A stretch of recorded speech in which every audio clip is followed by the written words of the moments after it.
యూబ్లెట్ app ను download చేసుకోండి. రక్తదానం చేయండి, ప్రాణదాతలు కండి. Hi friends, welcome to our channel. ఈ రోజు మనతో పాటు స్టూడియోలో ఒక స్పెషల్ గెస్ట్ ఉన్నారు. ఎవరో కాదు, మోహిత్. రీసెంట్ గా మీ ట్రైలర్ కూడా చూసుంటారు, సారంగ దర్యా. మంచి రెస్పాన్స్ వచ్చింది. రేపే థియేటర్లో రిలీజ్ అవబోతుంది. సో అందులో తను వన్ ఆఫ్ ద లీడ్ చేశాడు. సో మోహిత్ ఈ రోజు మనతో పాటు స్టూడియోలో ఉన్నాడు. తనని అడిగి ఈ సినిమా గురించి చాలా ఇంట్రెస్టింగ్ విషయాలు, తన గురించి కూడా చాలా విషయాలు తెలుసుకుందాం. హాయ్ మోహిత్. హాయ్, ఎలా ఉన్నావు? బాగున్నావా? బాగున్నా. సో మరి మోహిత్, యాక్టర్ అవ్వాలని మీ ఫాదర్ చెప్పడం ద్వారా యాక్టింగ్ లోకి నీకు ఇంట్రెస్ట్ ఉంది వచ్చావు. అంటే బేసిక్ గా యాక్టింగ్ కోర్స్ గానీ ఏమన్నా చేసావా? అంటే ఎట్లా? లేకపోతే ఫాదర్ ని చూసి, లేకపోతే ఫాదర్ చేయడం వల్ల, లేకపోతే ఫాదర్ ప్రాక్టీస్ చేసేటప్పుడు పక్కన ఉండడం వల్ల ఎట్లా నీకు యాక్టింగ్ మీద అంటే ఎంత కావాలో కూడా మనం ఎంత కొంత ప్రాక్టీస్ ఏదో చేయాల్సి వస్తుంది కదా, లేదా కోర్స్ కానీ ఎట్లా? అంటే కోర్స్ చేయడానికి కూడా నాకు యాక్చువల్ అక్కడ టైం ఇవ్వలేదు డాడీ. అంటే నేను ఫస్ట్ డాడీని ఇంట్లో చూసేవాడిని. అంటే ప్రకాష్ రాజ్ గారి డైలాగ్స్ కానీ, లేకపోతే బ్రహ్మానందం డైలాగ్స్ కానీ, ఇలా డిఫరెంట్ యాక్టర్స్ డైలాగ్స్ ఇమిటేట్ చేసేవాడు అనమాట ఇంట్లో నా ముందు. అంటే యాక్ట్ చేస్తూ ఇలా తిరుగుతూ అటు తిరుగుతూ ప్రాక్టీస్ చేస్తున్నారు. జబర్దస్త్ కోసం అని? జబర్దస్త్ కోసం ప్రాక్టీస్ ఎప్పుడు చేయలేదా? సో నా ముందే ఇలా గ్రాడ్యువల్ గా అలా తిరుగుతూ యాక్టింగ్ చేస్తూ ఉంటే నేను డాడీని చూసి కాస్త నేను కూడా రివర్స్ లో కౌంటర్ డైలాగ్స్ ఇవ్వడం. సో అట్లా నాకు ప్రాక్టీస్ అయ్యేది. కానీ నేను యాక్టింగ్ లోకి రావాలని నాకు లేదు అప్పుడు. సో అప్పుడు డాడీ కూడా యాక్టింగ్ ఎప్పుడు నీకు చెప్పలేదు? యాక్టింగ్ ఇంట్రెస్ట్ అని చెప్పారు. నీకు ఎప్పుడు చెప్పలేదు నువ్వు కూడా అవ్వాలి అని? ఎప్పుడు చెప్పలేదు? నాకు ఎప్పుడు చెప్పలేదు. ఓకే. అంటే నీకు ఇష్టమైందే అవ్వు అనేసి అనేవారు. కానీ నేను రివర్స్ కౌంటర్ డైలాగ్స్ ఇవ్వడం, డాడీతో మాట్లాడేటప్పుడు డైలాగ్స్ చెప్పేటప్పుడు నేను రివర్స్ లో పంచెస్ ఇవ్వడం అనేది డాడీ కూడా, అరే నువ్వు కూడా అవ్వచ్చు కదా, సో ఇట్లా అనేవారు. సో ఆ తర్వాత నేను కలిసి ఉంటున్నప్పుడు ఎప్పుడు అంటే జబర్దస్త్ రాలేదు అప్పటికి. సో నేను అప్పుడు బీటెక్ చదువుతున్నాను. ఆల్ ఆఫ్ సడన్ డాడీకి ఏమొచ్చి, అరే నాకు ఎందుకో యాక్టింగ్ ఫీల్డ్ లోకి వెళ్ళాలనిపిస్తుంది అంటే, డాడీ అప్పుడు దాకా teacher, Ravindra Bharati vice principal గా ఉండేవారు అండ్ డిఫరెంట్ స్కూల్స్ కూడా ప్రిన్సిపల్ గా చేశారు. సో డాడీకి యాక్టింగ్ నాకు ఎందుకు ఇంట్రెస్ట్ వస్తుంది, నువ్వు కూడా కొంచెం పెద్దోడు అయ్యావు కదా, నీకు నువ్వు చూసుకోగలవు కదా, సో నేను యాక్టింగ్ ఇండస్ట్రీలోకి వెళ్తా. నాకు చిన్నప్పటి నుంచి అది ఒక డ్రీమ్ ఉండిపోయింది. అంటే డాడీ ఫస్ట్ కృష్ణవంశీ గారి దగ్గర, అంటే పెద్ద వంశీ గారి దగ్గర నీకు వయసు 16 నా వయసు 18 అనే ఒక మూవీలో యాక్ట్ చేశారు. ప్లస్ కొన్ని మూవీస్ కి అంటే అసిస్టెంట్ డైరెక్టర్ గా గట్రా వర్క్ చేశారు. సో డాడీకి ఇంట్రెస్ట్.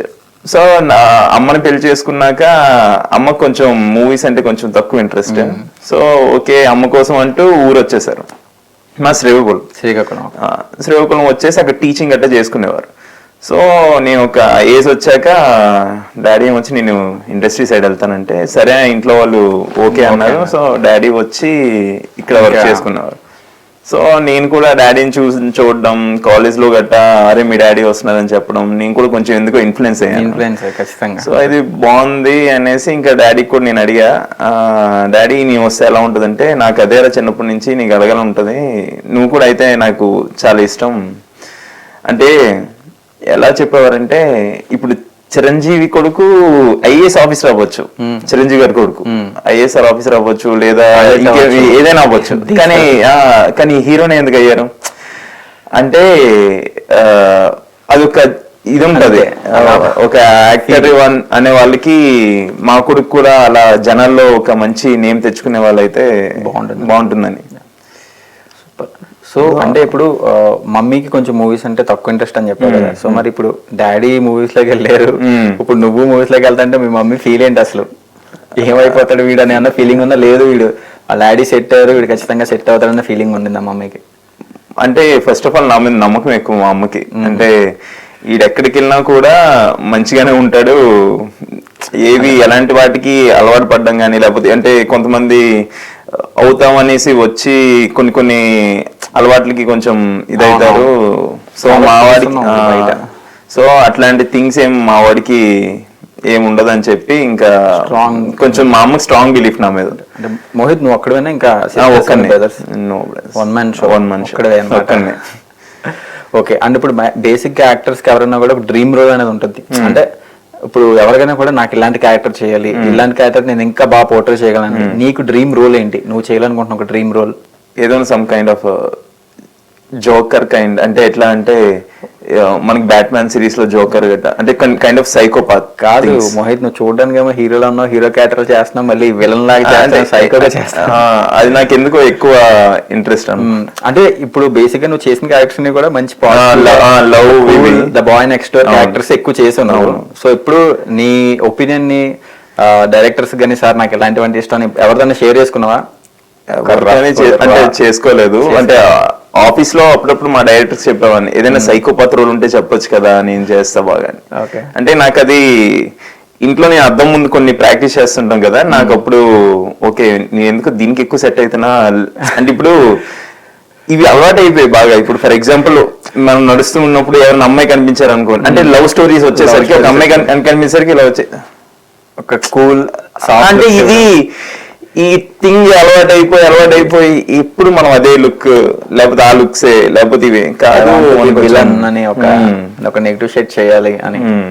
సో రీసెంట్ టైమ్స్ లో రిలీజ్ అయిన మూవీస్ లో కానీ, లేదంటే నువ్వు చూసిన మూవీస్ లో కానీ, ఈ క్యారెక్టర్ నేను చేసుంటే బాగుండు, ఈ క్యారెక్టర్ నాకు వచ్చింటే బాగుండు, నేను మిస్ అయ్యేవాడిని అనే టైప్ ఏదన్నా ఈ రీసెంట్ టైమ్స్ లో? అంటే నేను ఏ మూవీ చూసినా కూడా నాకు ఈ క్యారెక్టర్ వచ్చింటే బాగుందని ఫీల్ అవుతుంటాను నేను.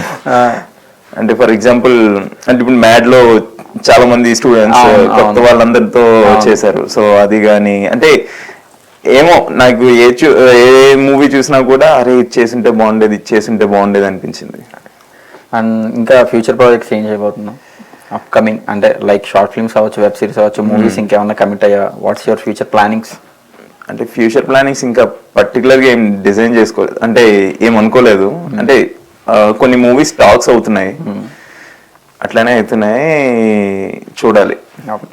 సో అంటే ఏమైనా చెప్తే మళ్ళీ కొన్ని బిలీఫ్స్ ఉంటాయి, చెప్తే పనిలో అని, సో అందుకోసం ఏవి అయ్యే వరకు చెప్పకూడదని. ఓకే. సో ఇప్పుడు బేసిక్ గా ఎటువంటి మూవీస్ ఎక్కువ ఇష్టపడతావు మోహిత్ నువ్వు? అంటే హారరా, థ్రిల్లర్సా, ఎట్లాంటివి? లేకపోతే కార్టూన్స్ చూస్తుంటావా, ఎట్లా? సైన్స్ ఫిక్షన్ ఎక్కువ ఇష్టం నాకు. అయితే కల్కి నీకు పిచ్చి పిచ్చి బాగా నచ్చింది. సో కల్కిలో కూడా ఏదో క్యారెక్టర్ నేను చేస్తుంటే బాగుంది అనిపించింది. అవును అనిపించింది. అంటే రీసెంట్ గా మన హర్షిత్ రెడ్డి అనేసి ఒక న్యూ ఫేజ్, అంటే మాలాంటి వాళ్ళకి అది చాలా హెల్ప్ఫుల్ అనమాట. ఓకే, పాన్ ఇండియా సినిమా మొత్తం అంత పెద్ద మూవీలోన ఒక న్యూ కమ్మర్ కి ఇవ్వడం అనేది గ్రేట్. నిజంగా నాగేశ్వన్ సార్ మేము వెరీ థ్యాంక్ఫుల్ చెప్తున్నాం. అంటే అట్లాంటి మన న్యూ కమ్మర్స్ అందరికి అలా ఛాన్సెస్ ఇస్తుంటే మేము కొంచెం బయటకు వస్తాం. ఎలా అనిపించింది కల్కి నీకు చూసిన వెంటనే? How you feel? అంటే నేను చూస్తున్నంత సేపు అంటే ఎంట్రన్స్ నాకు కృష్ణుడిది నాకు చాలా బాగా నచ్చింది. ఆ టైంలో ఎగ్జాక్ట్ గా అదే టైం మేము అరడం ఇంకా కంప్లీట్ గా బ్యాక్గ్రౌండ్ నుంచి ఆ గుర్రం వెళ్ళేసరికి ఇంకా బస్ట్ అవుట్ అయిపోయాం. So and at the same time Prabhas గారి ఎంట్రీ కానీ అసలు చాలా బాగా నచ్చింది. ఈచ్ అండ్ ఎవ్రీ సీన్ కూడా నాకు చాలా బాగా నచ్చింది. ఓకే. సో కార్టూన్స్ ఇవన్నీ చూస్తుంటాము ఖాళీ టైం? అవునవునండి. సో రీసెంట్ గా కూడా ఏంటంటే కార్టూన్ నెట్వర్క్ నాకు తెలిసి మన చిన్నప్పుడు బాగా పాపులర్, మంచి మంచి షోస్ అన్ని చూస్తుండేవాళ్ళం. ఒక 2 days బ్యాకే కార్టూన్ నెట్వర్క్ మొత్తం కూడా షట్ డౌన్ చేశారని న్యూస్ వచ్చింది. అంటే కార్టూన్స్ చూడని ఎవరు ఉండరు నాకు తెలిసి. ఇప్పుడు మన ఉన్న కెమెరా డిపార్ట్మెంట్ కూడా వాళ్ళు ఉన్నప్పుడు ఖచ్చితంగా వాళ్ళతోనో లేకపోతే వాళ్ళ పిల్లలతోనో కలిసి ఖచ్చితంగా చూస్తుంటారు. మనకి అటువంటి అనుబంధం ఉండదు. సో ఎట్లా అనిపిస్తుంది నీకు? అంటే ఒక ఎరా ఎండ్ అయిపోయింది అన్న ఫీలింగ్ ఎట్లా అనిపిస్తుంది నీకు?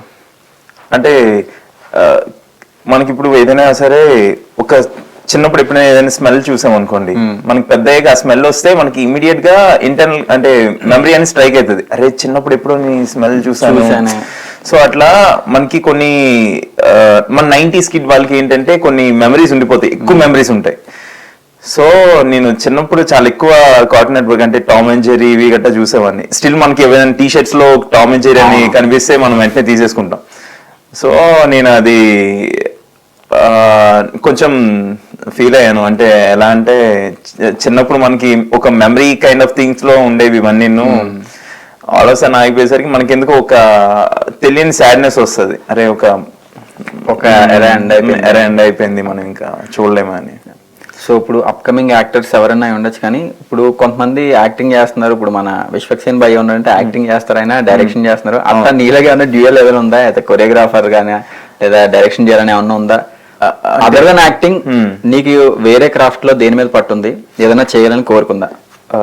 డైరెక్షన్ మీద కొంచెం ఉంది. అంటే నేను ఒక ఏం చేయముందు ఆయన ఒక వెబ్ సిరీస్ కూడా చేశాను నేను as a director. Super YouTube లో ఉంటుంది అది కూడా. అది ఫస్ట్ న్యూ ఛానల్లో ఇన్ఫినిటమ్ రామ్కామ్ లో ఉంటుంది.